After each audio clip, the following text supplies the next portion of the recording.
به ونتوكل عليه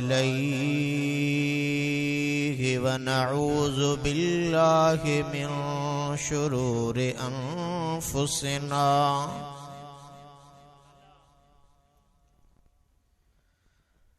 ومن سيئات أعمالنا من يهده الله فلا مضل له ومن يضلله فلا هادي له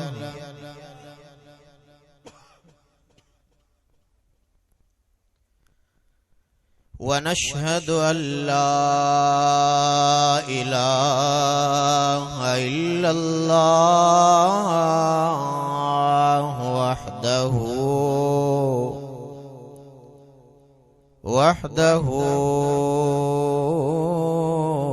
وحده لا شريك له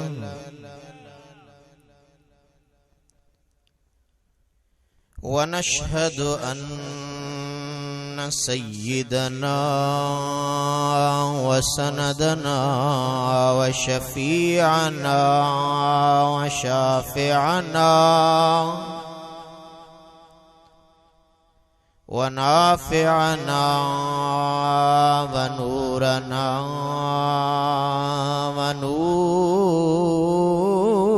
ونور قلوبنا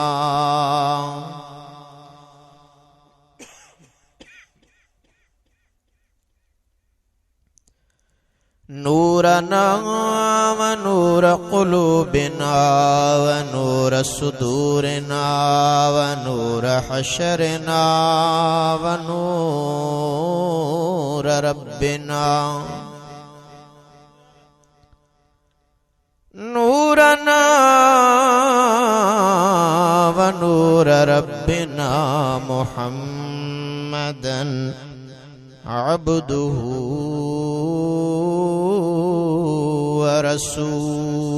ورسوله صلى الله تعالى عليه وعلى آله وأصحابه وأهل بيته أجمعين أما بعد فقد قال الله تبارك وتعالى في القرآن المجيد والفرقان الحميد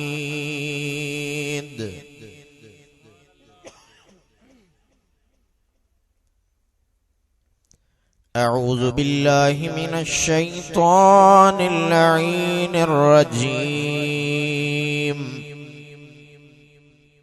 بسم الله الرحمن الرحيم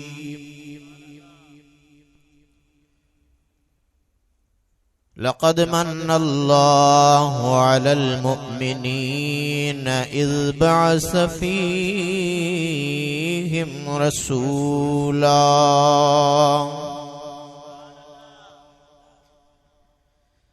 آمنت بالله صدق الله العلي العظيم وبلغنا رسوله النبي الحبيب الكريم الأمين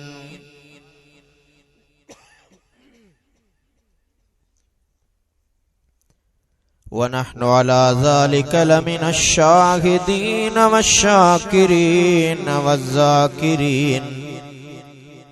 والحمد لله رب العالمين अगर जन्नत में जाने का इरादा हो तमामी का अगर जन्नत में जाने का इरादा हो तमामी का, गले में डाल दो पट्टा मेरे आका की गुलामी का। गुलामाने मोहम्मद जान देने से नहीं डरते, ये सर कट जाए या रह जाए कोई परवाह नहीं करते। आलम हो उदा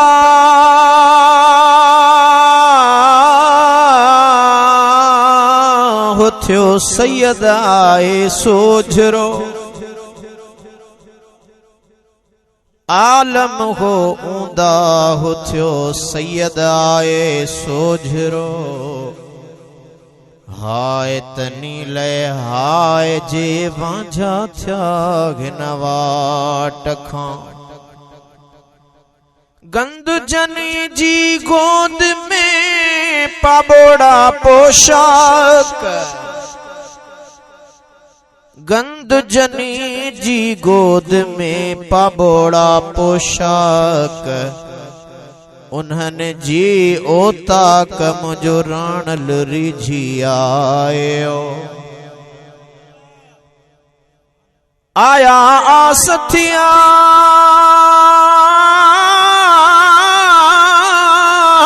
में बारो चाब भोर में, पसी पगर पुनुआ जी नुसी नेण ठरिया में, गूंदर विसरिया में सुखों साखों मुकियों। आबे मिसिल महबूबे हक, खल्की खुदा जै ले खलक। खादिम सदन जिन्नो मलक, बलगल उला बिकमालिही। नूरी हुजण जोगी निशान, आया त रोशन थियो जगान। चमक्या जमीनो आसमान, कशफत दुजा बिजमालिही। आनूर आका दरअसल नूरी सदन सारो नसल।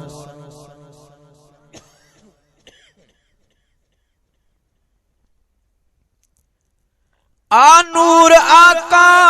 दरअसल नूरी सदन सारो नसल। सूरत सीरत बेमिसल, हसनत जमी खिसालिही। इदरीस हुन जो गुलाम आ, पढ़ंदो सलातो सलाम। ही विरद ही विरद ही विरद सुबह शाम। सल्लु अलैहि वालिही। अल्लाहुम्मा सल्लि व सल्लिम मुबारिक अला सय्यदना व मौलाना मुहम्मदिन नबिय्यिल उम्मी व अला आलिही व अस्हाबिही व अहले बैतिही अजमईन। अल्लाह तहड़ो ॾींदड़ आ, न की दान खुटे न की नान खुटे। 100 साल हयाती माण्हूअ जी, पर उन जो नथो एहसान खुटे। इंसान खे आखिर ॾई ॾई बि आखिर थो मिठा इंसान खुटे। खालिक जे खजाने जो लेकिन सदियुन में नथो सामान खुटे। हिन एड़ी पर जे पालण में सरदार खुटे सुल्तान खुटे। मेज़बान एड़ो आ मौला नथो मानी असांगे मेहमान खुटे। को शाह खुटे पेनार खुटे को दाता खुटे दरबान खुटे। वया वंड किरोड़ वली वठी कुदरत में नथो कुरान खुटे। हैदर न लड़े हा हक जेला हैदर न लड़े हा हक जेला काथे हाइडो कुफरान खुटे। एक कलमे में अबू जहल जो डिस्का थे थो अची मान खुटे।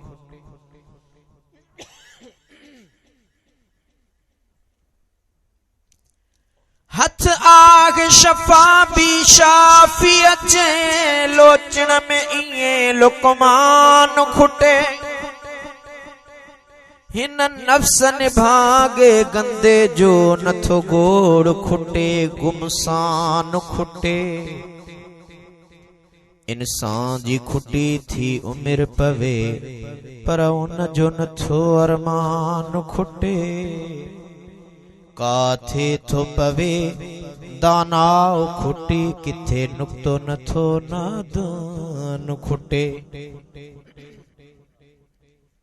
तो तीर कमान मन किरी खुटे नजरों जो नथो निशान खुटे। मैदान खुटन था ब्या पीरल ही मोहब्बत जो नथो मैदान खुटे। निहायती सद वाजिबुल एहतराम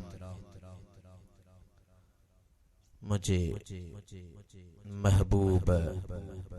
मुर्शिदे कामिल वक्त जे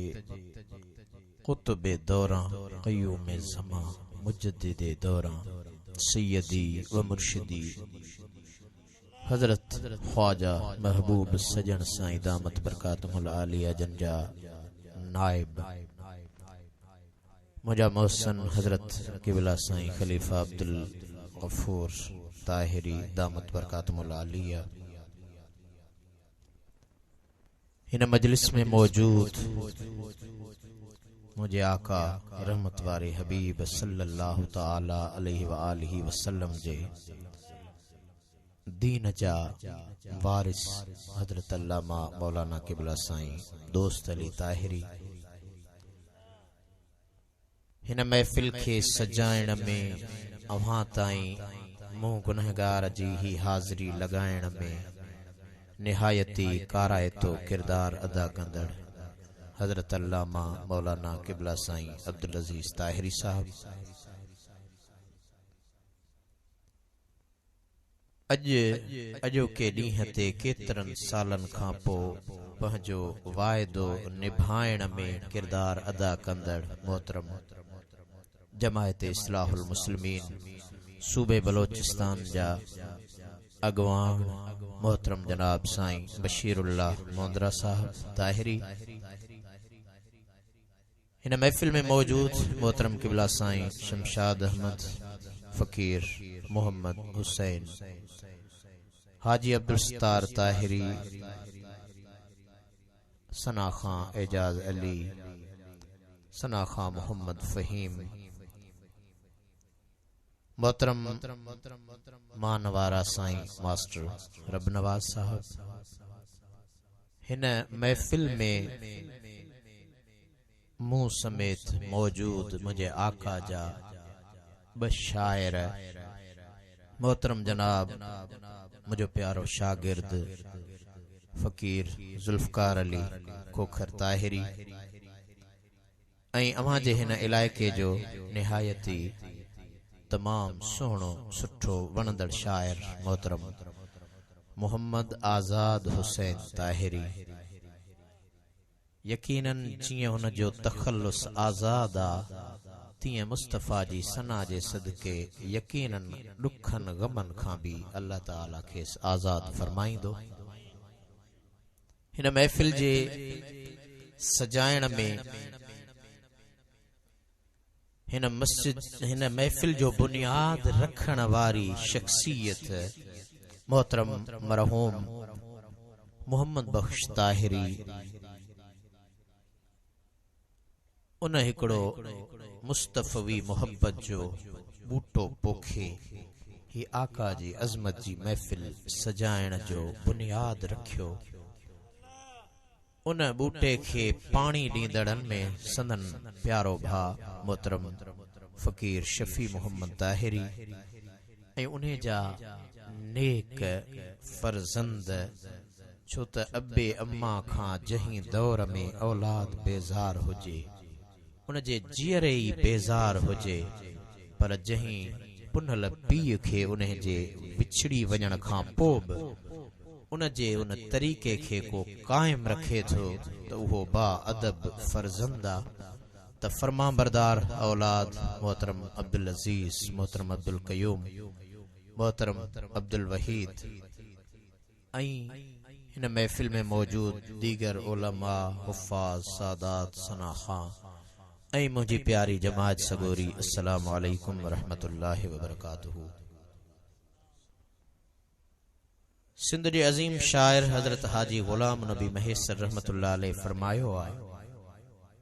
त महबूब जी महफ़िल खे सिक वारा सजाईंदा, महबूब जी महफ़िल खे सिक वारा सजाईंदा, ईंदा बि उहे जन खे हिते पाण घुराईंदा। यकीनन मुंहिंजी भी पहिरीं हाज़िरी आहे, मुझो न तव्हां सां रिश्तो, न गांढापो, न तअल्लुक, पर ही सजो तअल्लुक जुड़ियो आ पुनल पीर जे सदके। ऐं पुनल पीर खां पो छो त उन्हें असां खे जहीं आका जो ॾस ॾिनो, ही सजो ज़रियो बणियो मदीने वारे मीर जे सदके। पुनल पीर ऐं मदीने वारो मीर असां खे मिलियो ऐं ही सजो करम थियो रब्बे कदीर जे सदके। दोस्ताने गिरामी, खिताब करण खतीब जो कम आ, बयान करण आलिम जो कम आ, तकरीर वाइज नसीहत करण नासिह मुबल्लिग जो कम आ। मां न आलिम आहियां न खतीब आहियां, ही त हिकड़ी महबूबन मुर्शिदन जी नियाबत ऐं नवाज़िश आ,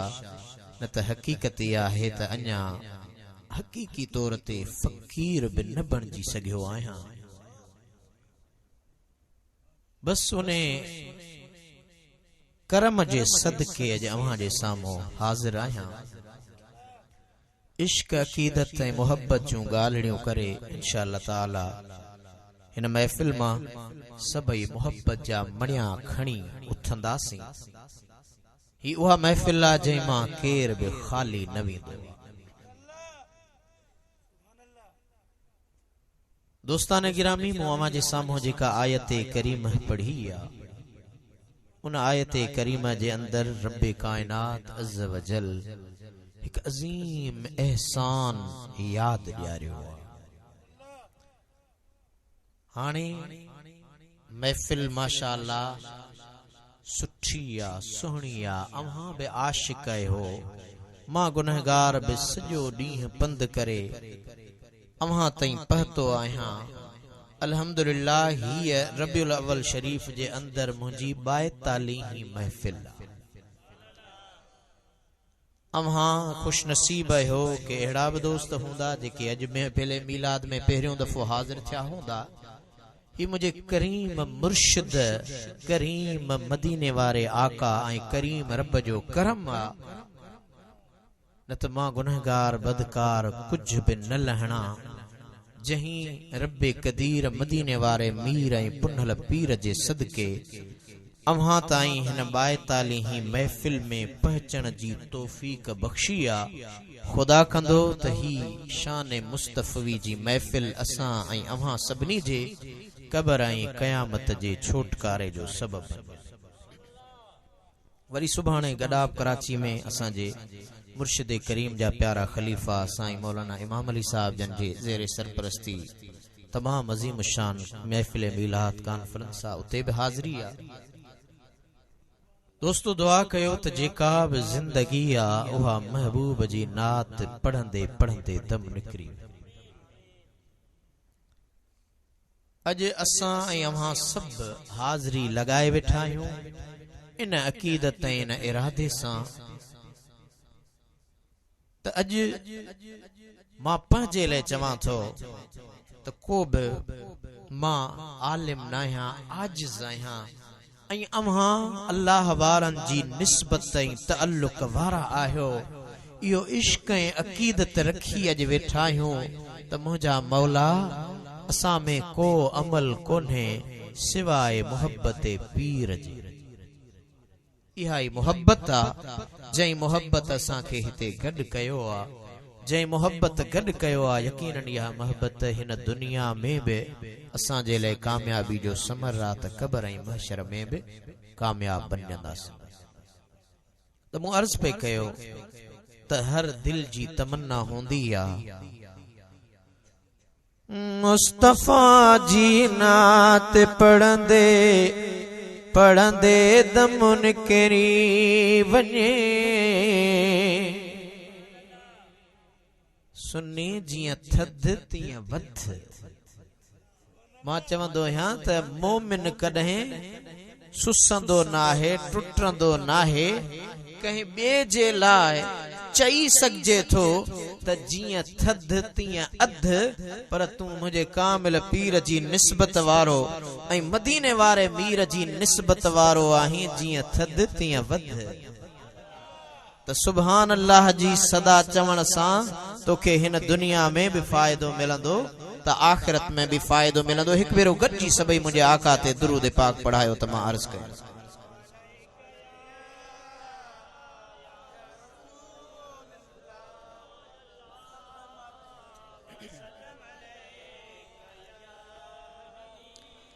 इंशाअल्लाह खुदा कंदो त तबीयत बेहतरी जी तरफ थींदी, छो त मूंखे हिकिड़ो तकलीफ़ आहे एलर्जी जी। थधि ऐं हवा जे अंदर मूंखे ही खंघ थींदी आहे। हूअं आम तबई खंघ नाहे। दुआ कयो छो त खंघण खुरकण ज़रूरी आहे। वताए फ़कीर जी ॻाल्हि वांगुरु खंघण खुरकण खां सवा कुझु बि कोन थो। त अॼु पाण खंघंदासीं बि त आका जो शान बि पढ़ंदासीं। हाय मुस्तफा जी नात पढ़ंदे पढ़ंदे दम निकरी वञे। हिन गुलामी शौक में शल जिंदगी गुजरी वञे। मुस्तफा जी नात पढ़ंदे पढ़ंदे दम निकरी वञे। प्यो पुकारी दुस दर दर ते मन न मन परची पवे। मां लंघो महबूब जे दर जो सड बुधे सरची पवे। वाग जो मालिक मिठड़ो मुहम्मद कियां भला विसरी वञे। मुस्तफा जी नात पढ़ंदे पढ़ंदे दम निकरी वञे। अन्या भी आशिक़े रसूल फरमायो मुसलमानो मुहम्मद जी सना गायण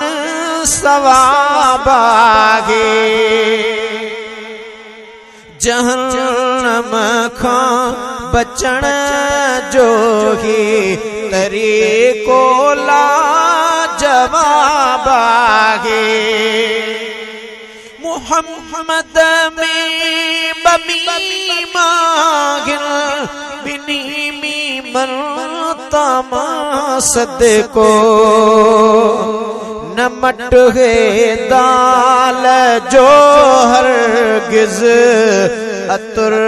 मुश्कई गुलाब आगे सनागर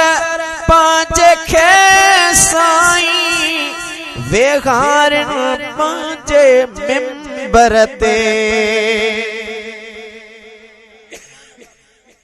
मुझे आका जी सना जो इहो कमाल जो मुझा आका मदीने वारा साईं फरमायन ए सगाबो जी मुझा आका मुझो सोनो सना ख्वान शायर ऐं नात ख्वान हसान किथे आ उठी बीहंदो हो लब्बैक या रसूल अल्लाह फिदाक अबी व उम्मी ओ मुझा महबूब हाज़िर आया आका फरमाइंदा ए मुझा सोना नात ख्वान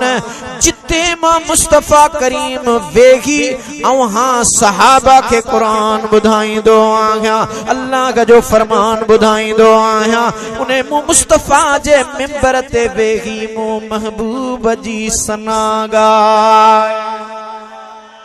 सनागर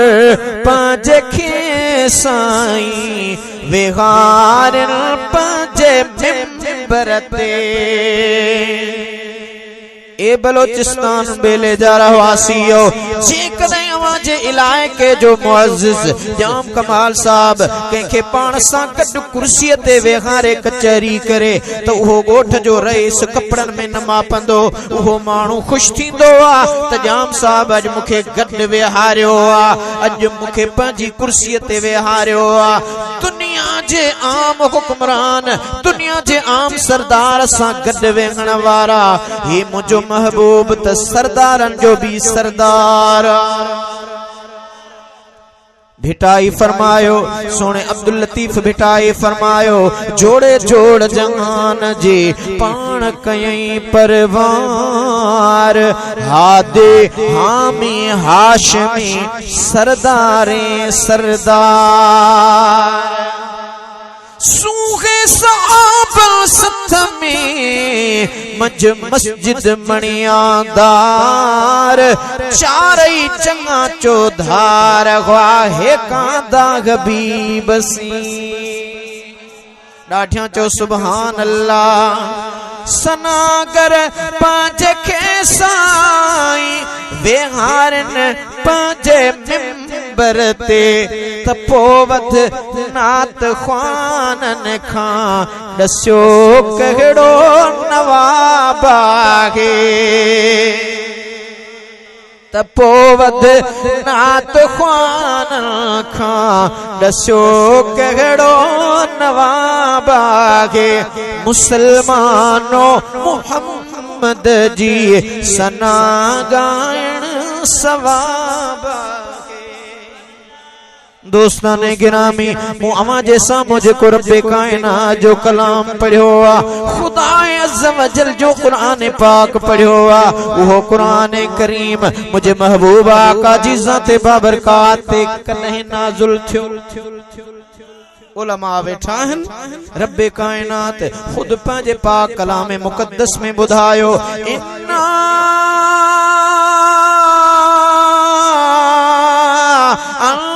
अंज़लनाहु फी लैलतिल क़द्र साइन कुरान के लैलतुल क़द्र वारी रात में नाज़िल फरमायो लैलतुल क़द्र खैरुम मिन अल्फ शहर लैलतुल क़द्र जे मुतालिक रब्बे कायनात फरमायो ए मुजबानो वमा अदराक मा लैलतुल क़द्र अमा के खबर रात हुआ लैलतुल क़द्र छा है लैलतुल क़द्र खैरुम मिन अल्फ शहर हुआ लैलतुल क़द्र जी रात जहीं में कुरान नाज़ुल थियो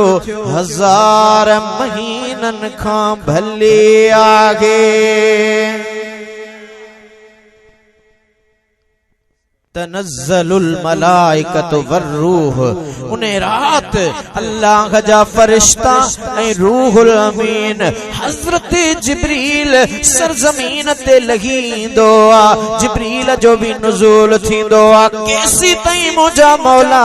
हत्ता मतलाइल फज्र सुबह ताई जहीं रात में कुरान अचे मलाइका अचन रूहुल अमीन जिब्राइल अचे उहा रात हजार महीनन खां भलिया ए मुझे महबूब जा आशिक दीवाना परवाना बुधाए त सही जहीं रात में मुझो मालिक पंजे महबूब साहिबे कुरान के मोकले उहा रात अजीम होंदियन यकीनन उहा रात शान वारिया उन्हें अल्लाह का जे पाक कलाम मुकद्दस में आयत पढ़ी रब्बे कायनात फरमायो लक़द मन अल्लाहु अलल मुमिनीन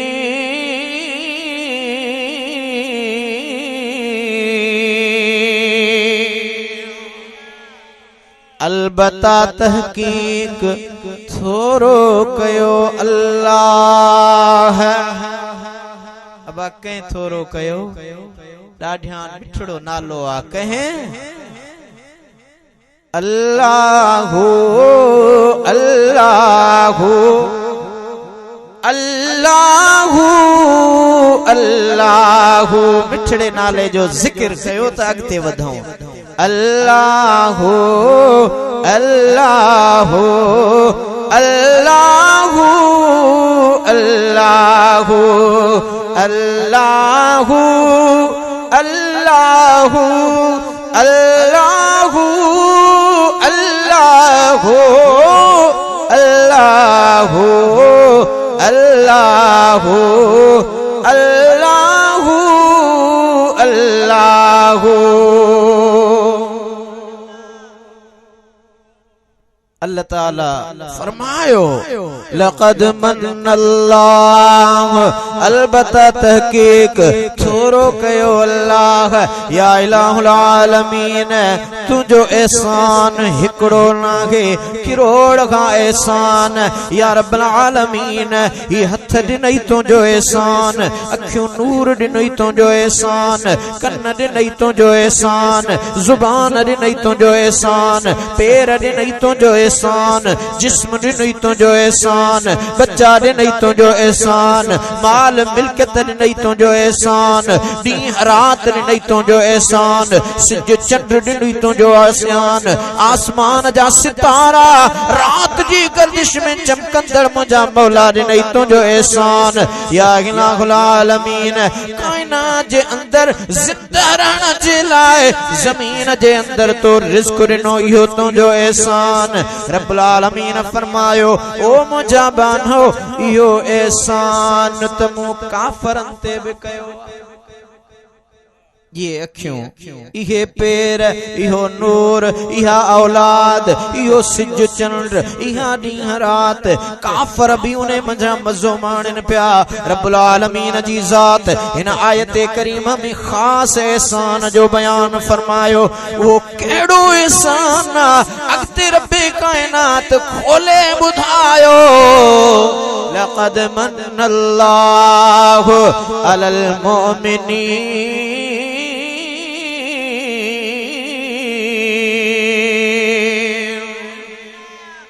अलबत्ता तहकीक थोरो कयो अल्लाह मोमिनन जे मथा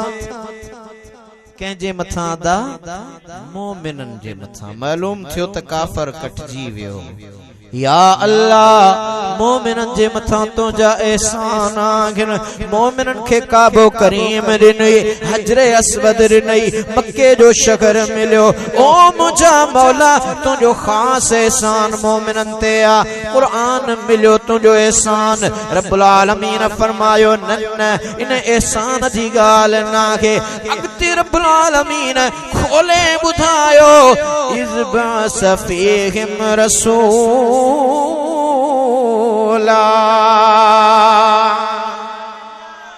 मोमिनन ते मुझो खास एहसान यो जो रब्बुल आलमीन उन्हनि खे पंहिंजो शानदार रसूल ॾिनो तने आशिके रसूल फरमायो अल्लाह कयो एहसान अज़ीम रहीम आयो मोहम्मद मिठो करीम मोमिन मुर्की मुर्की चो बिस्मिल्लाह रहमान रहीम अल्लाह कयो लीड़न गाना सीने लाया जान बजेड़ा तड़ा कुर्बत दिसो पे कदरा सरदार कया थई कहड़ा बेशक बंजीरा ऊफ रहीम आयो मोहम्मद मिठो करीम मोमिन मुर्की मुर्की चो बिस्मिल्लाह रहमान रहीम अल्लाह कयो अल्लाह कयो अल्लाह कयो एहसान अजीम आयो मोहम्मद मिठो करीम मोमिन मुर्की मुर्की चो बिस्मिल्लाहिर रहमानिर रहीम अल्लाह कयो अल्लाह कयो दोस्ताने गिरामी उहो तो जो मुझो महबूब कायनात जो हबीब इन दुनिया में तशरीफ आवरी थी उन्हें महबूब दो आलम नूरे मुजस्सम सल्लल्लाहु ताला अलैहि वसल्लम जो मिलाद मल्हाइंदड़ मुझे महबूब जा दीवाना महबूब जा परवाना महबूब जा आशिक चौथो महबूब चवा जो ही मुझो उहो महबूबा जही महबूब के रब्बे कायनात अम्मा आमिना जे पाक बतन मां बाद में हिन दुनिया में तशरीफ फरमाए फरमाए अव्वल अव्वल रब्बे कायनात जो महबूब तक कायनात खां पहरिया हुयो बी आयत में अल्लाह ताला फरमायो क़द जाअकुम मिनल्लाहि नूर तहकीक आयो अवहां वट अल्लाह वटान नूर अदा किथा आयो होयो तॾहिं आयो न साईं अल्लामा खलीफा अब्दुल गफूर साहब महबूब जा खलीफा हुआ तॾहिं आया फकीर आजिज लाशारी अदना हुयो तॾहिं आयो ईंदो उहो जेको हूंदो मुंहिंजा मौला जही महबूब खे अम्मा आमिना जे पाक बतन मां वजूद अता करे असां जे लाइ रहमत लिल आलमीन बनाए मोकिलियो उहो मुंहिंजो महबूब भला उन्हें आका जी जात कदहीं आई आशिक फरमाए तो बुधंदे आशिक तो फरमाए चंद्र सितारा पोए थिया अवल मुझो महबूब हुयो इन्ने सुभान अल्लाह ते न बुधाइंदो साईं लखन जा लफ्ज हिन आशिके रसूल जा छो त कॾहिं कॾहिं शायर सना ख़ान बे आलमन वारो कम करे वठंदा आहिनि हाय चंद्र सितारा पोए थिया अवल मुझो महबूब हुयो अवल मुझो महबूब हुयो अवल मुझो महबूब हुयो पैगंबर प्यारा पोए थिया अवल मुझो महबूब हुयो जंहिंजो अकीदो आ त अवल मुझो महबूब हो उहो मूंसां गॾिजी चवराए ओ चंद्र सितारा पोए थिया अवल मुझो महबूब हुयो पैगंबर प्यारा पोए थिया अवल मुझो महबूब हुयो हुर मलाइक अर्श नगा गुल फुल बूटा फर्श नगा हुरो मलाइक अर्श नगा गुल फुल बूटा फर्श नगा ही वण बेचारा पोए थिया अवल मुझो महबूब हुयो हा वण बेचारा पोए थिया अवल मुझो महबूब हुयो है जन्नत जहन्नम नाम न हो, कोई किताब कलाम न हो। जन्नत जहन्नम नाम न हो, कोई किताब कलाम न हो। ईटी हसी पारा पोए थे अवल मुझो महबूब हुयो। ईटी हसी पारा पोए थे अवल मुझो महबूब हुयो। पैगंबर प्यारा पोए थे अवल मुझो महबूब हुयो। लोह कलम कायनात न हुई, मिड़ई मखलूकात न हुई। लोह कलम कायनात न हुई, मिड़ई मखलूकात न हुई। जिब्रील पारा पोए थे अवल मुझो महबूब हुयो। हाँ जिब्राइल पारा पोए थे अवल मुझो महबूब हुयो। मक्के मदीने वारी जाए, परवर रखिया प्यारी जाए। भिटाई फरमायो भलो भाग संदोन जो मको डिसी मोटिया। तिहां पोए डिठोन रोजो पाक रसूल जो। दोस्तों मक्को मुझे महबूब जो पसंदीदा शहर रहा। अल्लाह तबारक व तआला पंहिंजे पाक कलाम मुक़द्दस में कसम खयो, ला उक़सिम बिहाज़ल बलद व अंत हिल्लुम बिहाज़ल बलद। ओ मुझा महबूब मुखे तुझे शहर मक्के जो कसम आहे। या अल्लाह मक्के जो कसम काबे जे करे या अल्लाह मक्के जो कसम हजरे अस्वद जे करे या अल्लाह मक्के जो कसम मकाम इब्राहिम जे करे या अल्लाह मक्के जो कसम हजरे अस्वद मकाम सफा मरवा जे करे मिन्ना मुज़दलिफ़ अरफा जे करे। रब्बुल आलमीन फरमायो मुझा महबूबन व अंत हिल्लुम बिहाज़ल बलद। इन्हीं जे करे रब मक्के जो कसम थो खणा जो मुझा यार दिलदार तुझी विलादत तुझो शहर मक्को। मुझे आका फरमायो मक्को पाक मुझो पसंदीदा शहर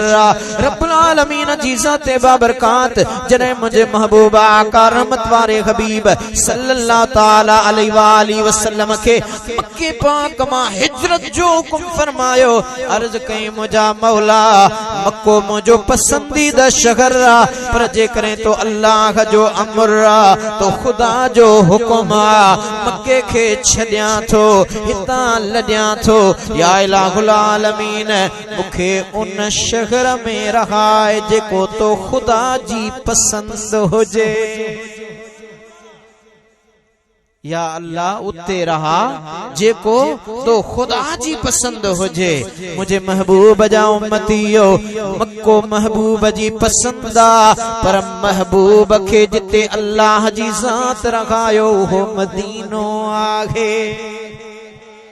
मुझे महबूब आका जा उम्मतियो हजरत मौला कायनात मौला अली शेर जली हक जो वली तो फरमाए। मुझे महबूब आका रहमत वारे हबीब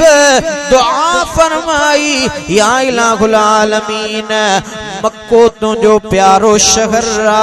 मक्के जे लाए हजरत इब्राहिम तुझो नबी तुझो बानो मां बे तुझो नबी तुझो बानो तुझो रसूल आया। या अल्लाह मक्के पाक जी अजमत जे लाए तो खां हजरत इब्राहिम नबी दुआ घुरी हुए लेकिन मुझा मौला मदीने ले मां मुस्तफा तो दुआ घुराए।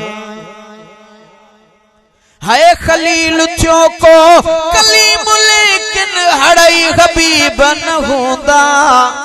नसीब जात मोहम्मद जागिया के जा नसीब न होंदा।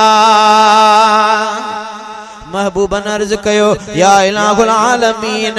मदीने ले मां मुस्तफा तो खां दुआ तो घुरा या इलाहुल आलमीन मक्के पाक जी भेट में मदीने के बीणियों बरकतों अता फरमाए। मालूम थियो त मक्को शान वारो आ पर मदीनो मदीनो रहमत जो खजीनो आ इश्क वारन जो सफीनो आ ही उहो मदीनो आ जही गुंबद खजरा अम्मा आयशा सिद्दीका जे हुजरे में मुझा महबूबा का आरामी आखिर उहो हुजरो पाक मुझे महबूब जो गुंबद खजरा अल्लामा शाह अब्दुल हक मुहद्दिस देहलवी रहमतुल्लाह अलैहि लिखियो आ त मक्के छा काबे छा अर्श खां भी मकाम मर्तबे में निरालो आगे। तॾहिं त उर्दू वारे आशिक फरमायो त माण्हू दुआऊं छो घुरंदा आहिनि। मक्का में बरसते हैं अनवारे खुदावंदी मक्के में बरसते हैं अनवारे खुदावंदी रहमत का लगा देखा बाजार मदीने में। वो दिन भी तो आएगा आएंगी वो भी घड़ियां जब मिलके चलेंगे हम सब यार मदीने में। डाढ़िया मदीने जी दुआ आशिक छो थो घुरी बुधाए थो बिगड़ी हुई बनती है हर बात मदीने में। सरकार दो आलम की है जात मदीने में। वो दिन भी तो आएगा वो रात भी आएगी दिन गुजरेगा मक्के में और रात मदीने। केर केर मदीने भी दो हथ मथे खणे अल्लाह करीम तव्हां जी तमन्नाउनि जे सदके मूं गुनहगार जी बि हाज़िरी नसीब फरमाए। मदीनो मदीनो रहमत जो खजीनो आ। मां चवंदो आहियां त मुस्तफा करीम वटि रुगो पहुचण जी देर पहुचंदो वन आका पहिरियां ई सनद सर्टिफिकेट लिखी छॾियो आ। मंज़ार कबरे वजबत लहू शफाती यौमल क़ियामह जेको मुंहिंजी मज़ार पुरअनवार ते आयो मुंहिंजी ज़ियारत कयई मूं मुस्तफा जे मथां उन जी शिफात वाजिब आगे। वो आका शिफादार त आहे ही आहे पर आका फरमाए थो मुंडे पंधड़ो करे अचण वारा खर्चड़ो करे अचण वारा जिस्मो जान के तकलीफ ॾेई पहुचण वारा मां मुस्तफा तुंहिंजो नंग रखण वारो आहियां तुंहिंजो अंग ढकण वारो आहियां तुंहिंजा ऐब ढकण वारो आहियां। थींदो माइट मिट छॾे वेंदई लेकिन मां महबूब तोखे न छॾींदुसि पाण सां गॾींदुसि इश्क जे सदके अॾींदुसि। तो दोस्तान गिरामी मक्के मदीने जा सहन सब पोथिया अवल मुझो महबूब हुयो। मुख्तसरन मुझे महबूब जे मिलाद जी महफिल सिर्फ आका जे जमण ताई अर्ज रखा। दोस्ताने गिरामी मुझे आका रहमत वारे खबीब अरबी अजीब मदनी मुजीब सल्लल्लाहु ताला अलैहि वसल्लम जी जात बाबरकात अल्लाह ताला जी दरबार में नूर होया जरे रब्बुल आलमीन जी ज़ाते बाबरकात चाहो पांजे महबूब के दुनिया में मोकलिया लौला कलमा खलक़तुल अफलाक लौला कलमा खलक़तुर रबूबिया मुझा महबूब जेकने तोखे दुनिया में न मोकलिया हां त मां पंहिंजे रबूबियत जो इज़हार ही न कया हा कायनात जुड़ी तुझे सदके खलक मलक फलक कायनात जो जरो जरो मुझा महबूब मो तुझे सदके जोड़ियो आ रब्बे कायनात अज़्ज़ व जल मुझे महबूब आका जो नूर हजरत आदम खां हजरत शीस खां थींदे हलंदे हलंदे मुख्तलिफ पैगंबरन खां मुझे महबूब आका जे ॾाॾे हजरत अब्दुल मुत्तलिब जी पाक पुठीअ में आंदो उन पाक पुठीअ मां हजरत अब्दुल्ला मुझे महबूब जे प्यारे बाबे जे पाक बतन में हुजूर जो नूर आयो। दोस्तों हुजूर फरमायो त मां बिन ज़बीहन जो औलाद आया बिन ज़बीहन ज़बीहुल्लाह हजरत ईसा हजरत इब्राहिम अलैहिस्सलाम जो फर्जंद हजरत इस्माइल ज़बीहुल्लाह अल्लाह जे नाले ते ज़बे थियो हिकड़ो उहो ऐं बियो मुझे महबूब आका जो बाबो हजरत अब्दुल्ला वो किया ज़बीहा दोस्ताने गिरामी हजरत नबी नामदार जे ॾाॾे हजरत अब्दुल मुत्तलिब साईं अल्लाह ताला जी दरबार में काबे करीम में दुआ घुरी ऐं बास बासी या रब्बल आलमीन अब्दुल मुत्तलिब चाह्या तो कसीर औलाद थे कसीर औलाद जे अंदर या अल्लाह जे करे तो मुखे दर्जन पुत्रन जो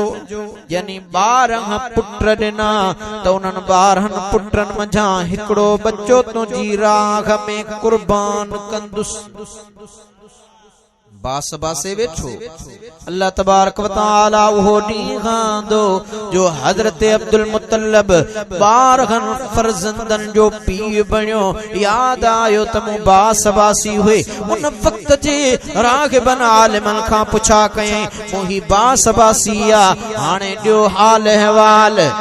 आलिमन ॿुधायो त साईं बास तोखे पूरी करणी आ साईं कीअं चई पुत्र घणा थई चई 12 चई 12 पुत्रन के गड्डे वेहारे कुणो विझ पुखो विझ चई जे मथा पवे उने के अल्लाह जी राह में कुर्बान कर हजरत अब्दुल मुत्तलिब 12 पुत्र पंहिंजा सदाया गड वेहारे करे पुखो विधई कुणो विझण खां बाद वो कुणो मुझे आका मदीने वारे मीर जे बाबे हजरत अब्दुल्लाह जे नाले ते पियो हाणे हजरत अब्दुल मुत्तलिब खे ॿिया बि बच्चा प्यारा हा पर हजरत अब्दुल्लाह सां वधीक प्यारो हो परेशान थी वियो त हिन बच्चे के वायदो भी खुदा सा कयल्ला बास बास अल्लाह कुर्बान करणो आ इने के कीअं ज़बे कया हाणे मुख्तलिफ उलमा खां उन दौर जा जेके इल्म जा ॼाणू हा उन्हनि खां मशवरो वरतई त ॾियो ख़बर हाणे मां पंहिंजे बच्चे जी कुर्बानीअ जे फिदिये में बदले में कुछ ॾेई सघां थो आलमन ॿुधायो त हा साईं हेरा हजरत अब्दुल्ला के बिहार बे तरफ 10 उठ आने बिहार कुणो विज पुखो विज जे कदें हजरत अब्दुल्ला ते पुखो पवे त वरी 10 उठ ब्या वधाए जा पर जे कदें वो कुणो 10 उठन ते पवे तो त 10 उठ अल्लाह जी राह में ज़बे कर तुझे बच्चे जी कुर्बानी खुदा जी बारगाह में कबूल पे जी वेंदी हजरत अब्दुल्लाह के पंजे बाबे अब्दुल मुत्तलिब बुधायो बच्चा जी बाबा मु बास बासिया उन्हें बास जो कुणो तुझे मथा पियो आ तोखे अल्लाह जे नाले ते खुदा जी राह में कुर्बान करणो आ बच्चो बे बच्चो आ जवाब थोजे जई जी भिट धनी बादशाह तर्जमानी फरमाई त बाबा घबरायन हिकड़ो सिर हबीब खे ॾींदे लज मरां उजन सिर घणा त वारे वारे वढिया। बाबा छो तो घबराई मो अब्दुल्लाह जो सिर अल्लाह जे नाले ते कुर्बान। हजरत अब्दुल्लाह बीठो आ। हजरत अब्दुल मुत्तलिब ॾह उठांदा कुणो विधाई हजरत अब्दुल्लाह ते पियो वरी 10 उठ वधायई हाणे 20 उठ हेडा हजरत अब्दुल्लाह हजरत अब्दुल मुत्तलिब वरी कुणो पुखो विधो वरी बि हजरत अब्दुल्लाह टियों भेरो हजरत अब्दुल मुत्तलिब 10 उठ वधाया 20 उठ हिकड़े पासे हजरत अब्दुल मुत्तलिब बे पासे बिनी जो कुणो विधो वियो वरी बि उहो साॻियो पुखो हजरत अब्दुल्लाह वरी हजरत अब्दुल मुत्तलिब 10 उठ वधाए 40 कया वरी पुखो विधो वियो होडा 40 उठ हेडा हजरत अब्दुल्लाह मुझे महबूब आका जो बाबो हजरत अब्दुल मुत्तलिब चौथों भेरो कुणो विधो तडे बि उठन जे बदरां हजरत अब्दुल्लाह ये पंजों भेरो छहों भेरो सतों भेरो हलंदे हलंदे हर दफे सां हजरत अब्दुल मुत्तलिब 10 उठ वधाईंदो वियो हता के जने 100 उठ थिया बे तरफ हजरत अब्दुल्लाह गायो हाणे पुखो पियो त हजरत अब्दुल्लाह जे बदरां उन्हनि 100 उठन ते पियो। साईं के फरमाया साईं ये 100 उठ अल्लाह जी राह में कुर्बान कर तुझे बच्चे हजरत अब्दुल्लाह जी कुर्बानी कबूल पई। तो मुझा महबूब आका तने फरमायो त मां बिन ज़बीहन जी औलाद मझाए हां। दोस्ताने गिरामी वो मुझो महबूब आका जने विलादत जो वक्त आयो हजरत अब्दुल्लाह साईं हजरत अब्दुल्लाह साईं जी अम्मा आमिना साईं सा शादी अम्मा आमिना न्याणी हुई हजरत वहब सोने जी ऐं हजरत वहब हजरत अब्दुल्लाह जे इन कमाल खे अग में ॾिठो। यो रिश्तो हजरत अब्दुल मुत्तलिब पांजे पुत्र हजरत अब्दुल्लाह जे लाए घुरण कोन वियो हो पर हजरत वहब रिश्तो खणी आयो हो। एक भेरे हजरत अब्दुल्लाह साईं इजाजत घुरी बाबा मुखे मोकल दे अज इरादो आ शिकार ते पियो वञा बच्चा मुंजी तबीयत सही ना है अज शिकार ते न वञ बाबा दुआ कयो हजरत अब्दुल मुत्तलिब खां इजाजत वठी हजरत अब्दुल्लाह सुनो जी जो शिकार ले निकरी वियो आ वडे घाटे जंगल में वियो आ उन जंग में जई तरफ हजरत अब्दुल्लाह सुनो आयो आ अग में यहूद नसारा पाण में मशवरो करे रहा हा। मशवरो पियो हले मशवरो केड़ो पियो हले यहूदो नसारा चवन यार गाल बुधो जे अज ताई नबी असां जे नसब मा थींदा आया हन खबर पई आ किताबन में भी पढ़ियो आ त आखिरी नबी पैदा थियण वारो असां मजान कुरैशन मजा पैदा थींदो वो नसीब जेको असां के मिलणो हो असां के न मिलंदो इने जे ले का तजवीज रिथ रिथ जे अन्या की गालिन में लगा प्यागा तो ओच तो हिकड़ो ठकाव थियो पढ़ला खां बाद सुनी सूरत सफेद लिबास सफेद दाढ़ी लठ हथ में नूरानी सूरत वारो एकड़ो शख्स ज़ाहिर थियो वो पेरियां त परेशान थी विया पर उन्हें चयुन घबरायो न मां तव्हां जो मददगार आया। हाँ सही मददगार हाँ चिपो हली आवे ची गाल बुधो तवा जेका कचहरी प्या कयो जे नबी जे अचण जो जिक्र प्या कयो न ओहो नबी कुरैशन में इंदो कुरैश जे अंदर अब्दुल्लाह का नाले जही जी पुठिया में उन्हें आखिरी महबूब जो नूर आ वो शख्स हाने हाने जंगल में अचे पियो तवा जे सामो हरण जे पुठिया ड्रोड़ंदो अची रयो आ तवा उन्हें के इते जंगल में शहीद कत्ल करे छड़ियो मारे छड़ियो न उहो हुंदो न आखिरी नबी उन्हें जे नसब नसल मा इंदो इने जे लाए तवा के मशवरो जण आयो आया एतरे में हिय जो इशारो कई त वडो पत्थर जाहिर थियो पत्थर के धक हई चीर जी पियो तमाम वडा वडा भला ताजी घोड़ा निकरी आया वरी इशारो कई त पत्थर फाटी पियो उन्हें मजा तीर तरारो निकरी आयो सबनी यहूदिन सारन के चयई ही भला घोड़ा भी तवा के ॾियां थो ही तीर तरारू भी तवा के ॾियां थो हाणे हू हरण जे पुठियां जियां आयो अची रहियो आ वो अकेलो आ अमा घणा आयो ने के हमलो करे शहीद करे मारे छड़ियो कत्ल करे छड़ियो जे करे हू हलियो वियो तो वो नबी उन्हनि मझा नहीं दो हाणे जडे हजरत अब्दुल्ला सुनो हरण जे पुठियां आयो हिनन जी मदद करण वारो इब्लीस शैतानुल लईन हो ही सबई तीरंदाज तरारू साजो सामान सा बीठा रहा जिये जो हजरत अब्दुल्ला उन हरण के शिकार करे मथा आयो सबई यहूदो नसारा हजरत अब्दुल्ला ते बारो बार थी करे हमलो करे दिनो आ दोस्ताने गिरामी एतरे में एकड़ो बुढ़ड़ो शख्स जई हजरत अब्दुल्ला सोने ते हमलो थी दे डिठो सुन्याणी पियो आगे तो अब्दुल मुत्तलब जो बच्चो अब्दुल्ला ही यहूदो नसारन एतरन जणन की हमलो कयो वनी ने जी मदद कया अगते वधण लगो तो सामो ने जे कड़ो पत्थर रुकावट में आयो पत्थर में थेड़ो खाई वनी किरियो वरी पत्थर जो पासो रही वरी वधण लगो वरी अज़द नांग सामो आयो खबरदार तो खेने वञण न ॾींदुस हाणे नांग बीठो आ ही वञी नथो सके दिल में इरादो कई त हाणे रड़ियूं कया दाहूं कया कूकू कया मन को मुझो आवाज बुधी करे अब्दुल्लाह जी मदद करे हाणे जडे हुन रड़ करण जो इरादो कयो त आवाज घुटजी वियो गलो घुटजी वियो हाणे उहो जंहिं जो नालो बुढ़ड़े जो हजरत वहबा सोचे तो त हाणे मां बेअख्तियार आहियां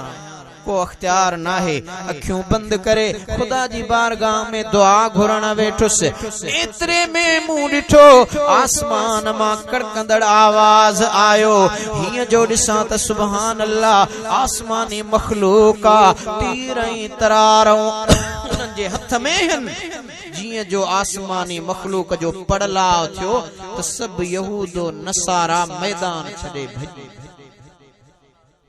आसमानी पो मां अगते वधियुस त न वो पत्थर हो न नाग हो हजरत अब्दुल्ला सोने के तकलीफ रसायो मां मथा आयुस हू पंहिंजे घर रवानो थी वियो उन आसमानी मखलूक के ॾिसण खां पो मूं दिल में इरादो कयो हजरत अब्दुल मुत्तलब जा 12 पुट शान वारा लेकिन सभनी में मकाम ऐं मर्तबा वारो यो हजरत अब्दुल्ला ही आहे तमा वो हजरत वहब वो हजरत अब्दुल मुत्तलब वट रिश्तो खणी आयो साईं मां तुझे बच्चे अब्दुल्लाह जे ले पंहिंजी न्याणी आमिना जो रिश्तो खणी आयो हजरत अब्दुल मुत्तलब के अग में इशारो थियो हो रिश्तो अल्लाह ताला अर्श ते जोड़े छड़ियो हो अम्मा आमिना साईं हजरत अब्दुल्ला साईं जो निकाह थियो आ मुझे आका रहमत वारे हबीब जो पाक नूर हजरत अब्दुल्ला साईं मां मुंतकिल थी अम्मा आमिना जे पाक वजूद में दोस्ताने गिरामी अम्मा थी फरमाए जरे मुझा महबूब मुझे वजूद में आया न आम औरतुन वांगुर न मुझी दिल कची थी न तबीयत बिगड़ी अम्मा किया खबर पई त तुझे पाक वजूद में बच्चो अम्मा फरमायो मक्के जू असी मायो गॾिजी करे मक्के जा ऊना खूह हुंदा हा पानी भरण जेले विधियूं हुयूंसी हिक ॾिहाड़े जॾहिं पानी भरण जेले मां वई आहियां पंहिंजो पानी भरण वारो बोको खूह में लांघण जो इरादो कयुमि त खूह जो पानी मथे उभरी मुंहिंजे कदमनि में लॻो अम्मा आमिना रोजानो अचण तुझो कमा मूं खूह जो पानी ॾियण मुंहिंजो कम आहे अम्मा फरमायो मक्के जी पथरेली जमीन पत्थर नोकीला होंदा हा लेकिन हाने जरे मुझा महबूब बच्चा मुझे वजूद में आया मक्के जी सरजमीन ते हलंदी हुयस त पत्थर मेण बनजी पवंदा हा अम्मा वक्त गुजरंदो आ वक्त वेले में तोखे कीअं ख़बर पई त मुंहिंजी अम्मा तुंहिंजे पाक वजूद में केरा। अम्मा फरमायो हा पहिरियों महीनो आयो मूं ॾिठो सुती पई आहियां ख्वाब जे अंदर उसनो जमाल वारो आला कमाल वारो कतावर शख्स अची करे मूंसां मिलियो ऐं मूंखे मुबारक पुछां थी साईं मुबारक ॾियण आयो आहियां केरा। ॿुधायई अम्मा आमिना सुञाण मां काइनात जे इंसाननि जो बाबो हज़रत आदम आहियां। साईं कीअं आया आहियो? आमिना तोखे बिशारत ॾियण आयो आहियां त मुरसलनि जे सरदार जी अम्मा बणजण वारी आहियां ऐं उन अचण वारे पंहिंजे बच्चे जो इस्तक़बाल करण आयो आहियां। अम्मा फरमायो मूं ॿुधो त हज़रत आदम सुणो मुंहिंजे बच्चे ॾांहुं निहारे चवे पियो मरहबा बिक या मुहम्मद मरहबा बिक या मुहम्मद। ही तू असां या अल्लाह या रसूल अल्लाह चमदा आहियूं हुजूर जे इस्म के मस्जिद में या अल्लाह सां गॾु या मुहम्मद लिखंदा आहियूं। दरअसल इहो या मुहम्मद वारो कलमो हज़रत आदम तॾहिं चयो जॾहिं मुंहिंजा महबूब अञा अम्मा आमिना जे वजूद में हुआ। इहो चवण हज़रत आदम जी सुन्नत आहे। साईं खलीफा अब्दुल गफूर साहब जन तव्हां खे ॿुधायो न त या रसूल अल्लाह सी चमदा आहियूं पवे कॾहिं बि का मुश्किल पुकारियो या रसूल अल्लाह। सॾे बेसमझ ॿारनि खे सेखारियो या रसूल अल्लाह। पवे कॾहिं बि का मुश्किल पुकारियो या रसूल अल्लाह। पुकारण या रसूल अल्लाह अदा को ऐब कोने। माण्हू चवंदा शिरका ऐबा उन खे चओ छा चवंदेसि? पुकारण या रसूल अल्लाह अदा को ऐब कोने को। उन्हनि लाइ ऐब हूंदो जन विसारियो या रसूल अल्लाह। पवे कॾहिं बि का मुश्किल पुकारियो या रसूल अल्लाह। त यकीनन इहा बोली उहा बोली आहे जेका इश्क वारनि सेखारी आहे। अम्मा साईं फरमाए थी त ॿियो महीनो आयो। अम्मा फरमायो उन ॿिए महीने जे अंदर बि हुस्न जमाल वारो कमाल वारो शख्स ख्वाब में मूंखे बिशारत ॾियण आयो मुबारक ॾियण आयो। अम्मा तोखे मुबारक आहे जो अल्लाह जो आखिरी नबी तुंहिंजे पाक वजूद मां दुनिया में अचण वारो। ऐं मूं ॾिठो त मुंहिंजे बच्चे खे सलाम कयई अस्सलाम अलैक या रसूल अल्लाह। अस्सलाम अलैक या रसूल अल्लाह। पुछां थी साईं केर आयो? ॿुधायई अम्मा आमिना मां हज़रत आदम जो फर्जंद अल्लाह जो नबी हज़रत शीस अलैहिस्सलाम आया। अम्मा फरमायो टियों महीनो आयो। टे महीने जे अंदर भी हिकड़ो जवान आयो। मुबारकूं बिशारतूं ॾियण खां पोइ मुंहिंजे बच्चे खे सलाम कयई अस्सलाम अलैक या नबी अल्लाह। ए अल्लाह जा नबी तोखे मुंहिंजो सलाम आ। पुछम साईं केरा? ॿुधायई मां अल्लाह जो नबी हज़रत इदरीस अलैहिस्सलाम आहियां। अम्मा फरमायो एड़ी तरह चौथो महीनो आयो, वो शख्स आयो बिशारत मुबारकों दे नहीं मुझे बच्चे के सलाम कयई, अस्सलाम अलैका या हबीब अल्लाह, ए अल्लाह जा दोस्त तोखे मुझो सलाम आगे।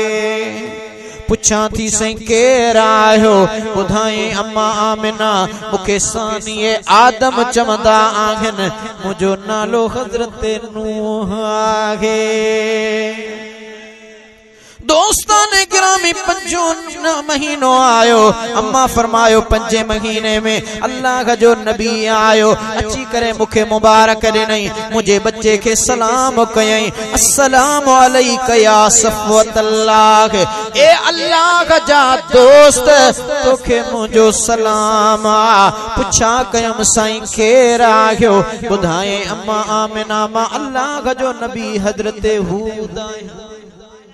अम्मा फरमायो छहो महीनो आयो, वरी भी सुनो हुस्नो जमाल वारो आ, लेकिन बियन खां सीरत सूरत में निरालो आ। आयो मुखे बिशारत ॾियण खां पो मुझे बच्चे के सलाम कयई, अस्सलाम अलैका या रहमत अल्लाह, ए अल्लाह जी रहमत तोखे मुझो सलाम आ। पुछा कयम सही केर आयो, ॿुधाए अम्मा आमिना मां तुझे बच्चे जो ॾाढो हज़रत इब्राहिम आया। अम्मा फरमायो एड़ी तरह से सतो महीनो आयो, सागो जवान सागे नमूने सा आयो, बिशारत ॾिनई, मुझे बच्चे के सलाम कई, अस्सलाम अलैका या खियरत अल्लाह, ए अल्लाह जा पसंदीदा नबी तोखे मुझो सलाम आ। पुछा कयम सही केर आयो, ॿुधाई अम्मा मां तुझे बच्चे जो ॾाढो नबी हज़रत इस्माइल ज़बीहुल्लाह आया। अम्मा फरमायो अठो महीनो आयो, मूं ॾिठो त सुहिणो जवाना कतावर जवाना लठ हथ में आ, मुखे बिशारतों ॾिनई मुबारकों ॾिनई ऐं मुझे बच्चे जो सलाम कयई, अस्सलाम अलैका या मन इख्तारहुल्लाह, ए अल्लाह जी चूंटियल हस्ती तोखे मुझो सलाम आ। पुछा थी सही केर आयो, ॿुधाए अम्मा आमिना मां अल्लाह जो उहो नबी आहियां जंहिं सां रब कोखे तूर ते कलाम कंदो हो, मां अल्लाह जो नबी मूसा कलीमुल्लाह जो तोखे मुबारक ॾियण आयो। अम्मा फरमायो नाओ महीनो आयो, सागी खुशकिस्मती वारी सूरत हाला, अचण वारे सलाम कयो, अस्सलाम अलैका या खातम रसूलुल्लाह, ए अल्लाह जे रसूलन में आखिरी नबी तोखे मुझो सलाम आ। पुछा थी सही केर आयो, ॿुधाए आमिना मां अल्लाह जो नबी ईसा रूहुल्लाह। दोस्ताने अल्लाह जा नबी ईंदा विया, मुबारकूं ॾींदा विया। अम्मा फरमाए थी आखिर उहा रात आई, जहीं रात मूं ॾिठो त मुझे घर जो दरवाजो बंद आ, मां पंहिंजे कमरे में आहियां, ऊंच तो मुझो दरवाजो खुलियो, सुभान अल्लाह टे औरतूं आहिनि, कद्दावर आहिनि, हुस्नो जमाल वारियूं आहिनि, ॾिसण में हैरानगी पई लॻे। मूं ॾिठियूं आहिनि त औरतूं पर सुञाणा न पई, जीअं जो आयूं मूं पुछा कई अम्मा केर आयो, कीअं आयूं आहियो। अम्मा फरमायो हिकिड़ी ॿुधायो आमिना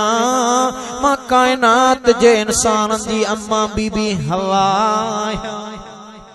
बी ॿुधायो अम्मा आमिना घबराए न, मां बिना मुड़स जे याने बिना पी जे बच्चो जणींदड़ ईसा रूहुल्लाह जी अम्मा बीबी मरियम आया। बुधायो मां घबराए न, फिरौन जे घर में रही करे कलमो पढ़ण वारी बीबी आसिया आया, मां कीअं आयो। बुधायो अम्मा अल्लाह जी ज़ात मोकिलियो आ, तुंहिंजो बच्चो दुनिया में अचण वारो आसी, खिदमत लाइ आयो। अम्मा फरमायो अन्या मां बिछी आया उन्हन सा कचहरी पई हले ओच तो दरवाजो खुलियो दिसा त सुभान अल्लाह आंखन तौर तो गल्लन नूर हथन नूर भेरो नूर अखियों नूर जुल्फन नूर कपड़ा नूर कंगण नूर जेवर नूर निजारो ही नूर जो आ पुछा थी अम्मा वहां केर आ गयो हिनन औरतुन जेड़ियों ना गयो बुधाइण लगियो अम्मा आमिना सा जन्नत जो हुरूं इंतजाम निहार अम्मा फरमायो मुंह डिठो ओचते मुझी निगाह है पई मुंह डिठो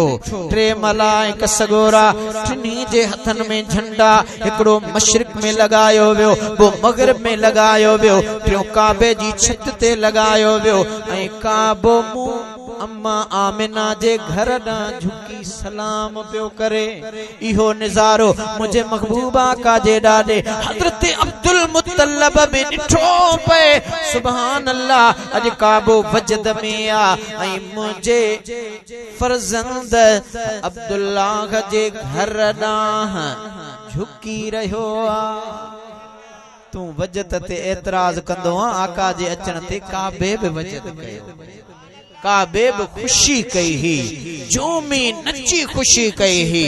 दोस्ताने गिरामी अम्मा आमिना फरमाए थी हाणे मो डिठो ओचते मुझे कन्नन में आवाज आयो इज़हर या सय्यदल मुरसलीन ए मुरसलन जा सरदार ज़ाहिर थी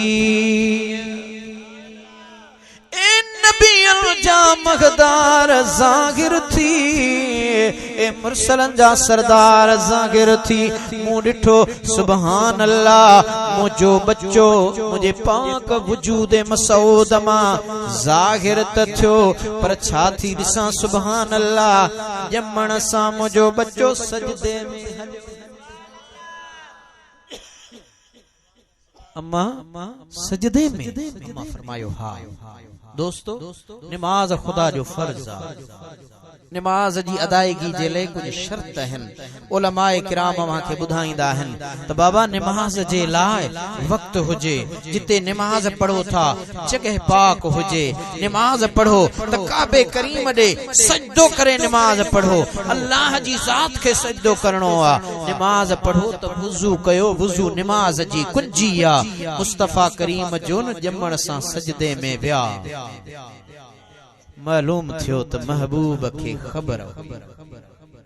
वुजू असाहा पाक होया पाक मिट्टी ते सजदो करे खुदाए अज़्ज़ वजल जी दरबार में जुबान ते बी का बोली न हुई पर रब्बे हबली जो आवाज होयो रब्बे हबली उम्मती या रब्बल आलमीन मुझी उम्मत बख्शे मुखे दई आशिक फरमायो रब्बे गबली उम्मती कहते हुए पैदा हुए रब्बे गबली उम्मती कहते हुए पैदा हुए रब ने फरमाया के बख्शा अस्सलातो वस्सलाम वो सोनो हुजूर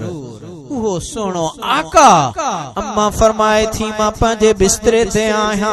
मुझे सामो जबलन पहाड़न वणन टिनन जा पर्दा ऐं हिजाब हटी विया मो पंजे बिस्तरे ता डिठे शाम जा महल ऐं माड़ियूं पे ही अम्मा आमिना जे निगाह जो कमाल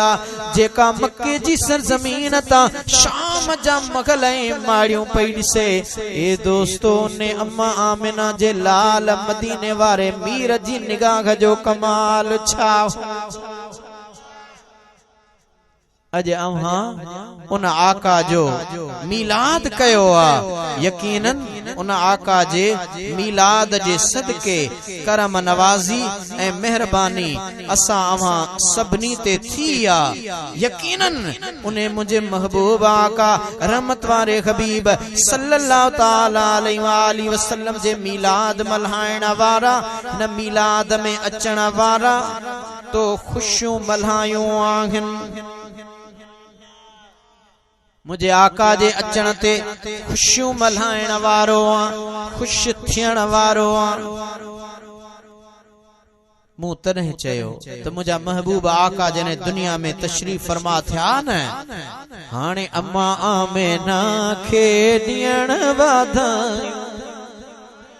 मां ही पंहिंजी लिखियल नात तव्हांखे तॾहिं थो ॿुधायां जो मुंहिंजे हिन नात खे तक़रीबन झर झंग हर जलसे में असांजो फाज़िले नौजवान मुंहिंजे महबूब मुर्शिद जा प्यारा खलीफ़ा मुल्क जा माए नाज़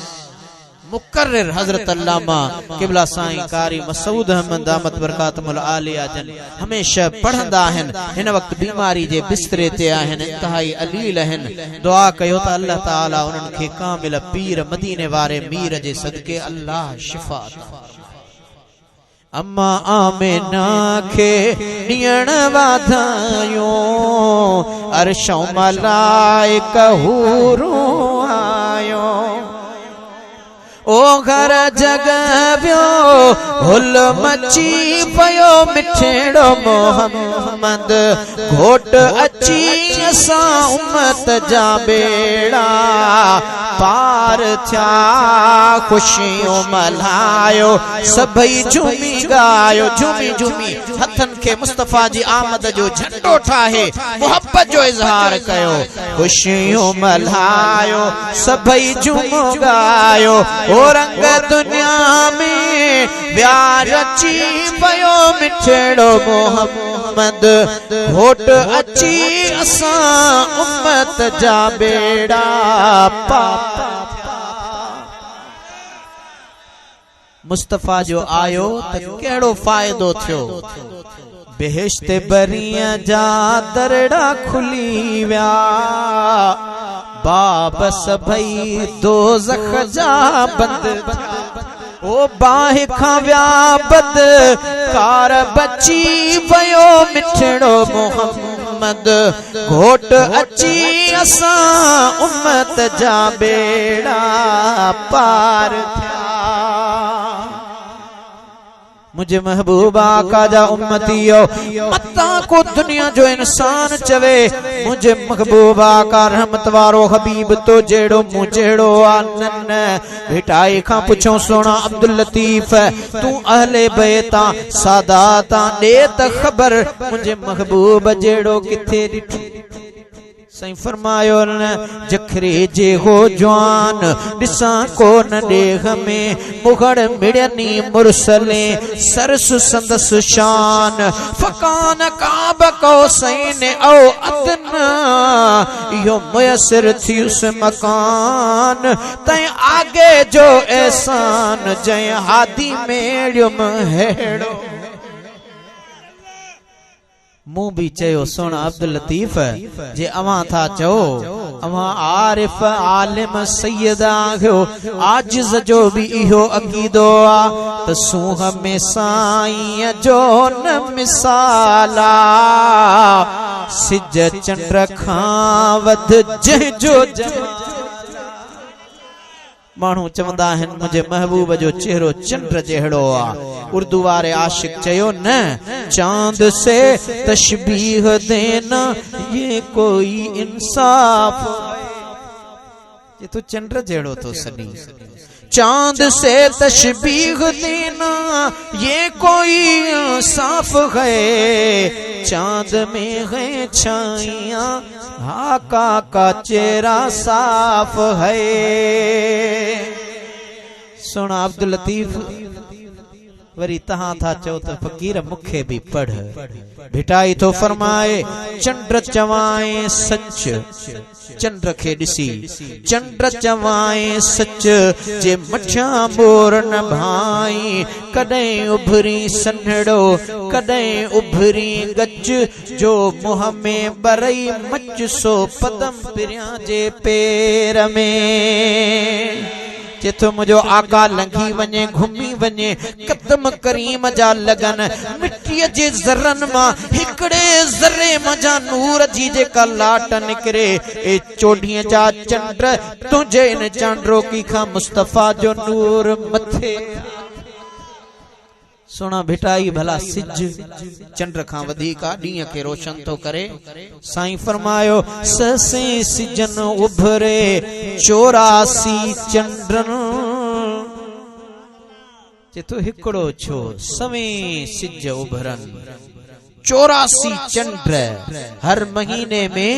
7 चंड रोशन थींदा आहिनि। 7 बारो 84 साल जा सभई चंड लतीफ साईं गॾाए ॿुधाए रहियो आ। ससे सिजन उभरे 84 चंडन बिलागरी पिरन सब उदागो भाया। तॾहिं मूं गुनहगार चयो सूंह में साईं जो न मिसाला सिज चंड खां वध जंहिंजो जमाला। ओ सारी हकीकत आगे सची पयो मिठड़ो मोहम्मद घोट अची असां उम्मत जा बेड़ा पार थिया। आका अचण सां छा कयो कोट कुफर जा केरे विधा दुख वया सुख सेरे ॾिनाई। कोट कुफर जा केरे विधाई दुख वया सुख सेरे ॾिनाई। लतीफ साईं बि फरमायो त सुखन साखो मुकियूं सुखन मुबारकूं मोकिलियूं गूंदर विसरियाम सुखन साखो मुकियूं दुख सब विसरी विया। सुखन चयो घबरायो न हुजूर अची वियो असां बि अची विया आहियूं। कोट कुफर जा किरे विधाई दुख वया सुख सेरे ॾिनाई। ओ छो न पोगायूं झूमी नची पयो मिठड़ो मोहम्मद घोट अची असां उम्मत जा बेड़ा पार थिया। यकीनन उहो मुझो आका मदीने जो मीर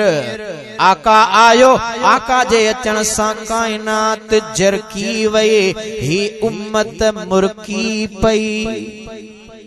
अबा उन्हें उम्मत जे मुरकण खां पो मुझे महबूब आका जी जात खां पो हिन दुनिया जे अंदर अल्लाह ताला जेके महबूब जे दीन जा रब्बानी आलिम वारिस बनाए मोकलिया उन्हन वारिसन जी सुञाणप कीअं थे हिन दुनिया जे अंदर त हर बियो माण्हू पीरा पीरा त पुट भी पीर पियो सदाए त मूं जहिड़ो पीरे तरीक़त थींदो ई कोन। हालांकि तरीक़त ईअं न हूंदी आ। लईअ मां लठ बनी पीर थियण हिन दुनिया में सोलो आ पर ख़बर तने पवंदी जॾहिं हुजूर जी दरबार में हलंदासीं।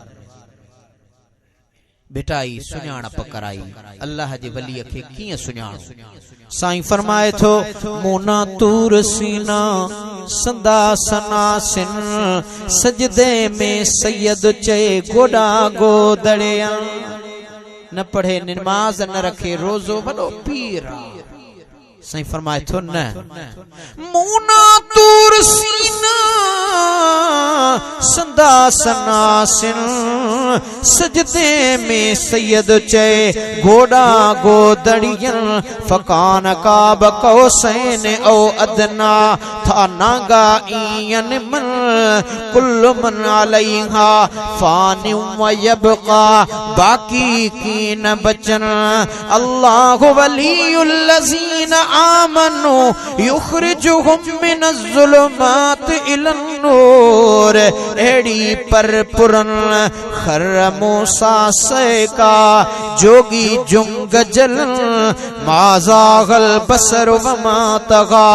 एड़ी रवश रवन मुशाहिदो महबूब जो उते आदेसिन बी युबसिर बे यस्माउ रिय विसाल वेहन बे यमशी बे यंतिक था एड़ी चाल चलन। सैयद चए संदिन कल पुछी तो कहेड़ी आगे कया अगही सोरोए नूर ला खौफुन अलैहिम वला हुम यहज़नून सचल कोन्हे सूर मौला कयो ममूर अंग अज़ल में उन्हनि जो। दोस्तों मदीने केर हलंदो सभई हलंदो सभनी ॾाढा हथड़ा मथड़े कया हा इश्क जो इज़हार कयो हो ससुईअ खे पंहिंजे पुनल सां प्यार हो ऊ पंहिंजे पुन्हूअ जे लाइ बंभोर छॾे अवां जे हिन इलाइक़े केच मकरान लाइ पंध कया औरत हुई प्यादल पंध कया पर हकीकत इहा है आशिक तो फरमाए जे आशिक मिठे मदनीअ जो तसिर जो सांगो लागे मदीने संदे मुल्क जी तो रिढ़ी वठ जराग त्यारी कर तगर चवे तू तदिय थदिय काग पोचे मदनी मिली तब वाग न त घोरी जानू न घोटता। अब अवां जे इलाइक़े उथल जे असां जे सिंध जे सोने सैयद उथल में आरामी सुघड़ सैयद हजरत सैयद कबीर असां जो सुघड़ उन्हें दौर जो सुघड़ जने अवां जे लसबेले जे शायरन सां तमाम वड़ा मुनाज़रा कया असुल में इनन आरिफन आशिकन जो पंध भी उन पीरीअ दे उन्हें महबूब दे हो खैरपुर जे भरसा पिरिया लोए जो शहर आ हजरत ख्वाजा मोहम्मद इस्माइल जूने जो जात जो आ उन्हें जो मुरीद हिन पीर साईं पागारे वारा वहां के मानू चवंदा साईं सैयद होजे त पीर कजे सैयद न होजे त पीर न कजे पीर साईं पागारन जो वड्डो हजरत सैयद मोहम्मद राशिद रोज़ेदणी रहमतुल्लाह अलैह जन जो वड्डो हजरत सैयद मोहम्मद बक्का शहीद रहमतुल्लाह अलैह उनन जो मुर्शिदा हजरत ख्वाजा मोहम्मद इस्माइल पिरियाले वारो जेको जात जो जुणे भिटाई घोट के मखतूम बिलावल जी दरगाह ते ॾिठो अची मानन ठुठियूं हयूं ॾिस सैयद वरी मखतूम बिलावल ते आयो आ मखतूम बिलावल जात जो सम्मो हो जी सैयद वरी सम्मे जी दरगाह ते साईं फरमायो छा पिया चो फकीरन अर्ज कयो कि बिला हिन किस्म जी गाल पई हले साईं फरमायो बुधो अवां के बुधाया तो वटा राणे रात नौनिया पो आयो लधी सू लतीफ चवे कनाडा तर डात को न पुछे थो जात जे आया से घी वया एड़ी गाल ना है खुदा जो न्यापो आयो जात ते दात ना है उन्हें ख्वाजा मोहम्मद इस्माइल पिरियाले वारे सा रस्ते में एकड़ी बुढ़ड़ी मिली चई साईं जी अम्मा पिरियन जी लोए वणो आ पिरिया लोए पिरियन जी लोए तो अम्मा काडे विंदिया साईं पिरियन जी लोए यानी पिरिय जे शहर साईं फरमायो त अम्मा पुजाया या ॾेखारिया जी साईं जे करे बुढ़ड़ी आया ॾेखारी दे ॾसड़ो सिधो थींदो त वञण में आसानी थींदी साईं फरमायो ओ हिय थई मुझे पिरियन जी लोए आंगुर खणी इशारो जो कई त गुंबदे खजरा जा नजारा पिया नजर छो त ख्वाजा मोहम्मद इस्माइल फरमायो मुझो पिरी त मदीने वारो आ न हुजूर आन चे पिरीअ जो शहर इहो आ सा अम्मा कुराड़ी चयो साईं इहो त तुंजो पिरी आ मां इने जी गाल न पिरियालो शहर जी गाल ती अम्मा हिन शहर के छड असल उने शहर के त यकीनन गाल है बज़ाहिर हजरत शाह अब्दुल लतीफ भिटाई ससुई जी करे सुहणिय जी करे कहीं जी भी करे लेकिन दोस्ताने गिरामी असांजा मुर्शिद मुरब्बी भी फरमाईंदा आहिन ससुई औरता पर उन्हें जो नीहत निहार अची इज़राइल सुते जागाई ससुई पई दौड़ाए दलील त पुनुअ मानू मोकलियो इज़राइल आयो ससुई तुंजो साह कढण आयो आया ची छा वठण आयो ची साह चई मुझो साह मुझो रूह त मुझो पुनु अगे ही खणी अची इज़राइल सुते जगाई ससुई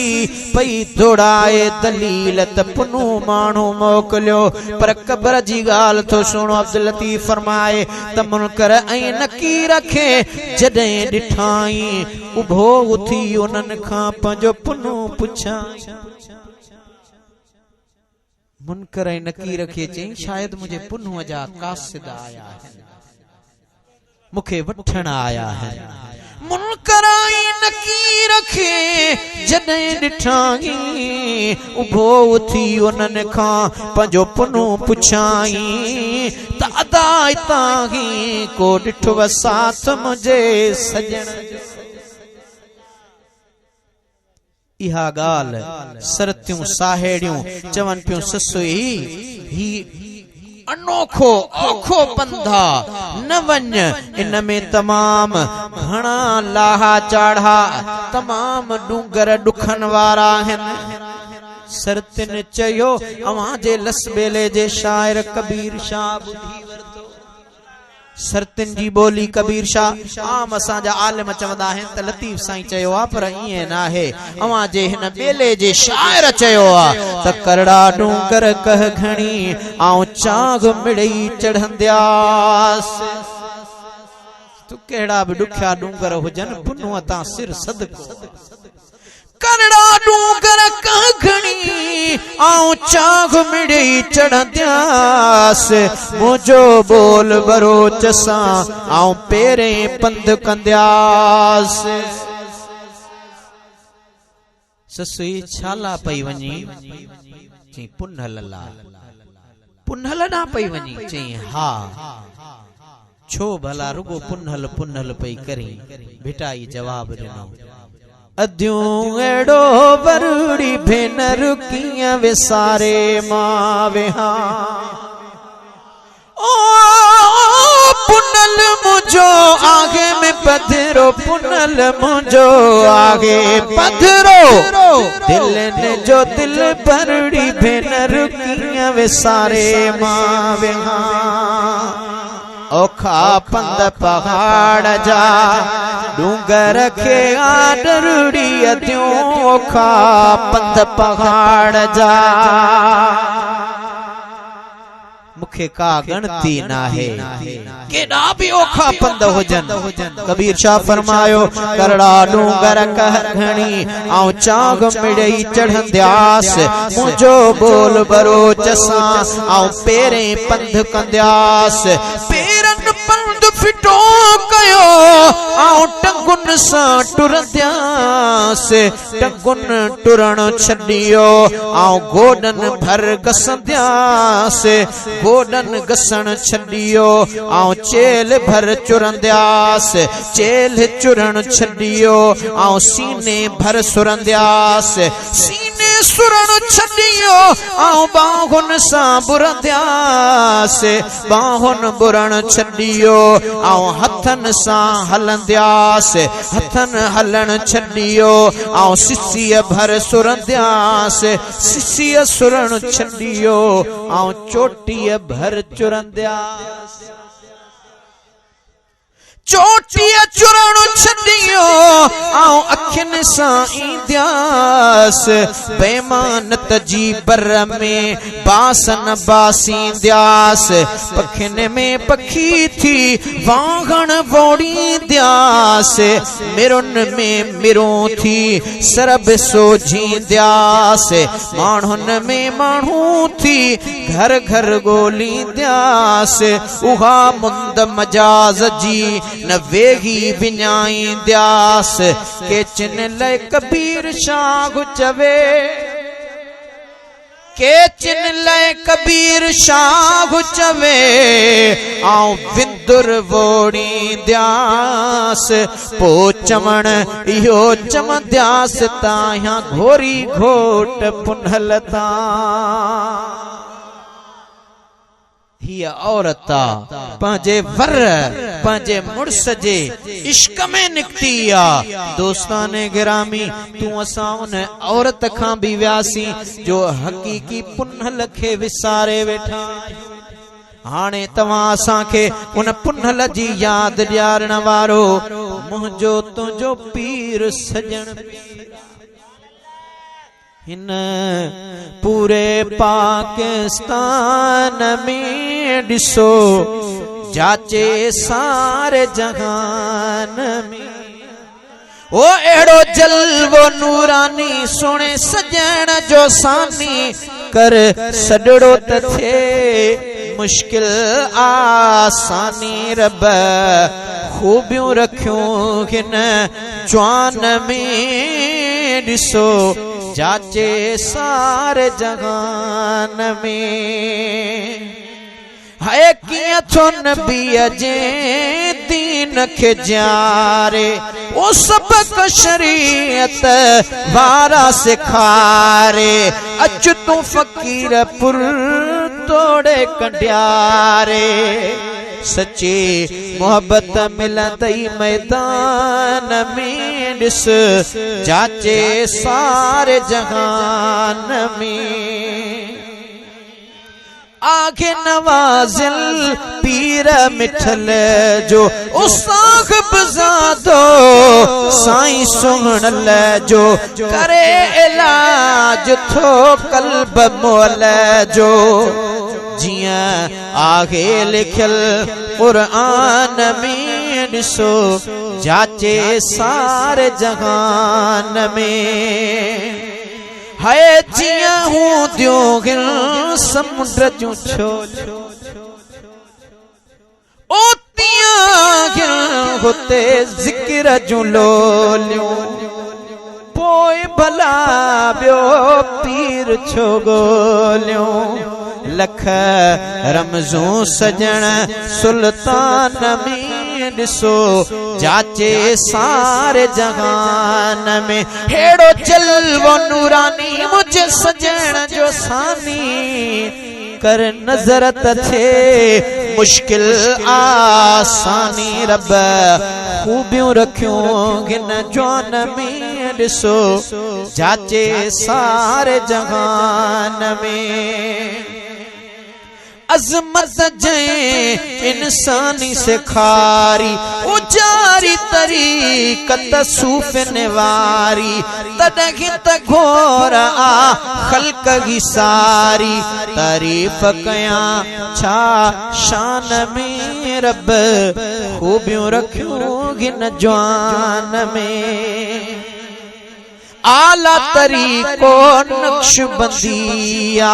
फैज जी जय में जारी नदिया सोनी गली मुंह भी गोले लधिया।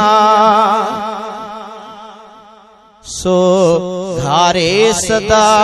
शुक्रान में ॾिसो जाचे सारे जहान में। ओ मुखे बे मुझे किबले काबे ही सजण मिलायो अमड़ई बाबे। खुशकिस्मती आ जो मुझी विलादत पैदाइश फकीर पुर में आ। जॾहिं जाओ हुस अम्मा साइण बुधाए थी त तोखे खणी सोना साईं जी झोली में ॾिनो वियो हो ऐं उन वक्त जे गौस कनन में आज़ान चई रहमतुल्लाह नालो। मुँह चयो ओ मुखे बि मुझे किबले काबे ओ पीर मिलायो अमड़ई बाबे। लाशारी आजिज तन जे मुहाबे आहे शामिल थियो सना ख्वान में ॾिसो जाचे सारे जहान में। हेड़ो जलवो नूरानी सोने सजण जो सानी करे नजर त थे मुश्किल आसानी। रब खूबियूं रखियूं हिन जवान में ॾिसो जाचे सारे जहान में। ही आहे चिट्ठी मुआ डिठी दिल थी चवे त सुबह ताई सजण जी तारीफ कजे छो त सजण जो नालो ही एड़ो मिठो आ। तने असांजे उस्तादुल उलमा साईं हजरत किबला मोहम्मद आशिक अब्बासी मददुल आली जन फरमायो न त दुनिया खे माखी मखण वणे थो असां खे साईं सजण जेके वणे थो सो बोल बुधरायो थद में अध न थियो इश्क सां झूमी झूमी चो दुनिया खे माखी मखण वणे थो असां खे साईं सजण वणे थो। यकीनन उन्हें सजण जी दरबार में रुगो पहुचण जी देर आ तॾहिं मूं चयो ओ वठी दामन जेके सजण जी व्यासे आबिद ज़ाहिद बणजी। माण्हू चवंदा आहिनि साईं रुगो सजण सजण थो करी मूं चयो अदा हिते इन दर तां फैज़ चई वरतो आ उन खां पुछ हो वठी दामन जेके सजण जी व्यासे आबिद ज़ाहिद बणजी विया ओ सभिनी खे नवाज़ी नज़र सां सभिनी खे नवाज़ी नज़र सां नेकन जी लिस्ट में गणजी व्यासे आबिद ज़ाहिद बणजी विया। अबा नेकन जी लिस्ट में अव्हां भी जेकरे गणजण चाहियो था त मुझे सजण जी सोबत में अचो रंग इन्हीअ में रचो मोहब्बती मेले में मचो खत्म थी वेंदुव शैतानी डचो अची त ॾिसो महबूब जे मीलाद मल्हाइण वारा आका जे इश्क में ही रंग रचाइण वारा दिल ठरी थव या बरी थव जंहिंजी दिल ठरी आ वो हथ मथे करे माशाअल्लाह तहां जी दिल ठरी आ त मुंहिंजी भी दिल ठरी आ पहिरीं हाज़िरी थी आ यकीनन तव्हां सां गॾु मुंहिंजी भी दिल ठरी आ।